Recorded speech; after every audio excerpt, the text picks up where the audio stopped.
Susah di sini namanya kata. Assalamualaikum warahmatullahi wabarakatuh dan selamat sejahtera.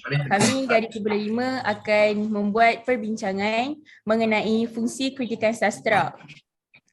Baiklah, saya Nurhanini binti Kamarudin bersama rakan-rakan saya akan membincangkan tentang fungsi kritikan sastra.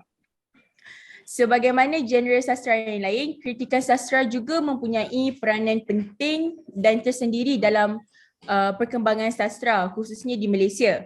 Maka pertama sekali, sastra berfungsi sebagai pengukur yang memberi pertimbangan sama ada baik, buruk, positif, negatif, objektif maupun subjektif atau tinggi serta rendahnya mutu sesebuah karya sastra yang membawa kesan kepada penerimaan atau penolakan terhadap sesebuah karya tersebut. Di sini kita dapat lihat bahawa fungsi kritikan sastra adalah untuk menghakimi sama ada sesebuah karya itu merupakan karya yang bermutu atau tidak bermutu.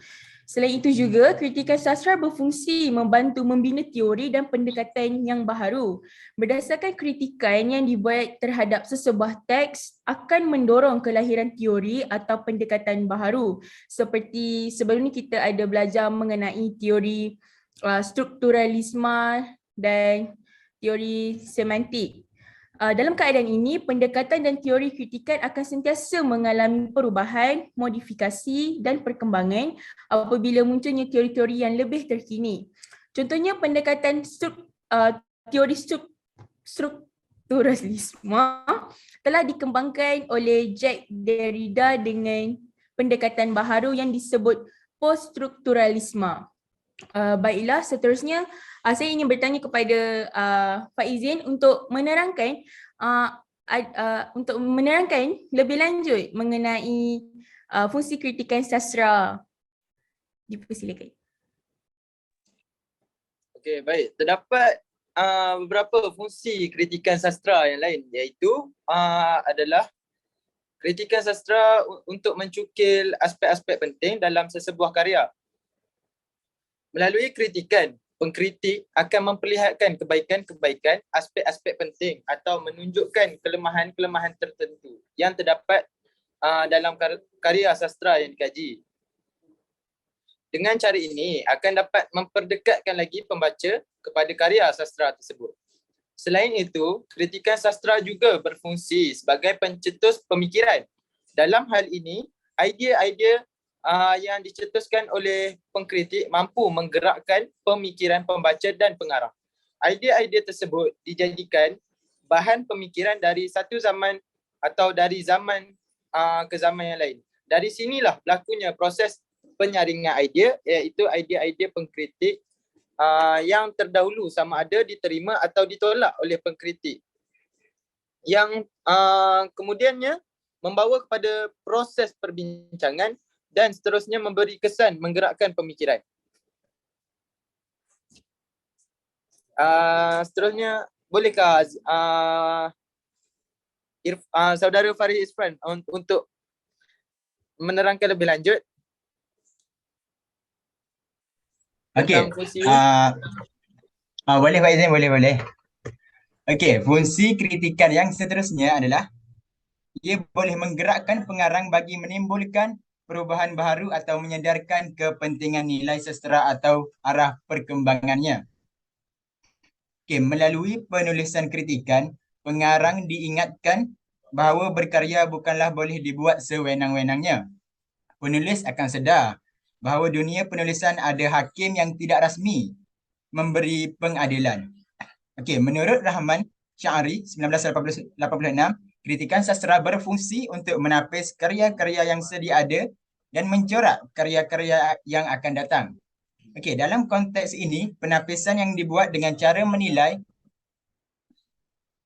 antara baik buruknya karya-karya tersebut dengan hujah-hujah daripada pelbagai bidang ilmu dan pelbagai sikap dan kecenderungan. Okey, corak kesusasteraan masa depan pula didorong oleh saranan dan pandangan yang bernas dan matang daripada pengkritik. Okey, seterusnya Wafi boleh anda berikan pendapat tentang fungsi yang lain? Okay, boleh. Seterusnya adalah fungsi kritikan sastera adalah berfungsi dalam mendorong sesuatu aliran baru atau paling tidak menggiatkan penghasilan pelbagai ragam bentuk dan style penulisan. Hal ini akan terhasil sekiranya pengarang bersikap positif dan sensitif terhadap kritikan tersebut.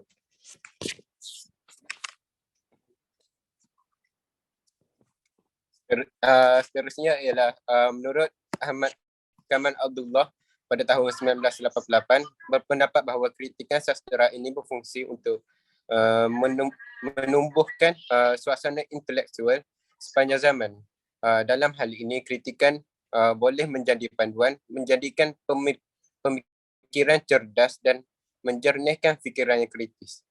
Okay, seterusnya saya Afiqah Karim.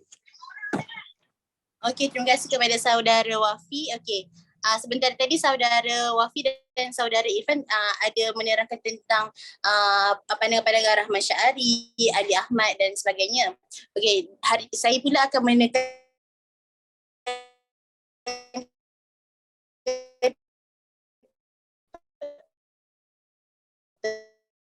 tentang pandangan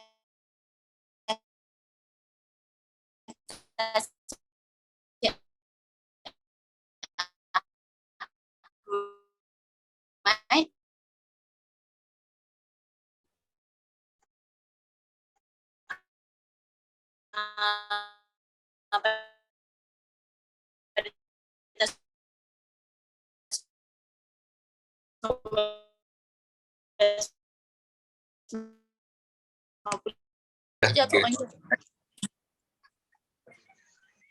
Weh, line aku slow tu. Api start balik boleh tak? Cepat yang. Boleh. Nanti Boleh. aku Nak start dari mana? Start dari Dini ke start dari aku? start dari Afi. Start dari Hang tapi dari mula. Cepat Hang dah mula. Nanti aku cut balik. Mula balik. Okay.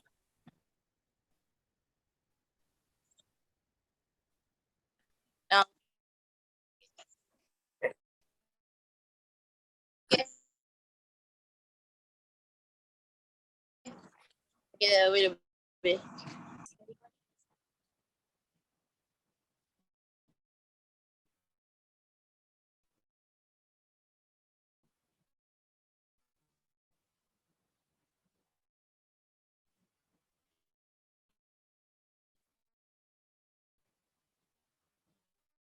Dari Azila tengok apa tu? dah start Azila record belum? tu.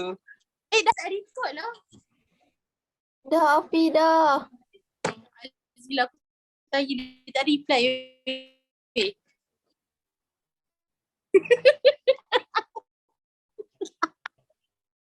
Dah. Boleh. Ya. Okay, bismillah. Okey, terima kasih kepada saudara Wafi. Okey, sebentar tadi saudara Wafi dan saudara Faris telah menerangkan tentang pandangan-pandangan daripada Ahmad Kamal Abdullah, daripada Ali Ahmad. Okey, seterusnya kita bincangkan pula apakah pandangan yang diberikan oleh Kasim Ahmad sendiri tentang kritikan sastera ini. Okey, Kasim Ahmad ada menyatakan bahawa kritikan sastera ini berfungsi untuk menganalisis, untuk menghuraikan, untuk mengkritik dan menilai karya-karya sastera serta mendorong perkembangan penulis tersebut.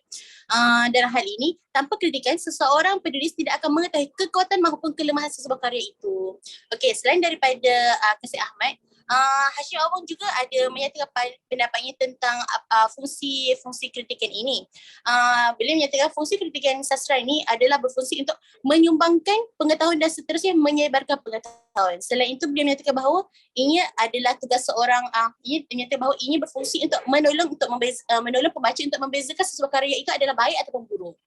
Selain itu juga beliau mengatakan bahawa menyatakan bahawa ini adalah untuk memberi perangsangan dan mendidik orang ramai agar untuk lebih minat membaca, menolong menghapuskan prasangka buruk terhadap sebuah karya itu, menolong pengarang mendidik orang ramai, menolong membezakan karya baik buruk, memperkenalkan karya sastra yang baru dan kepada orang ramai yang tidak sempat pernah membacanya dulu.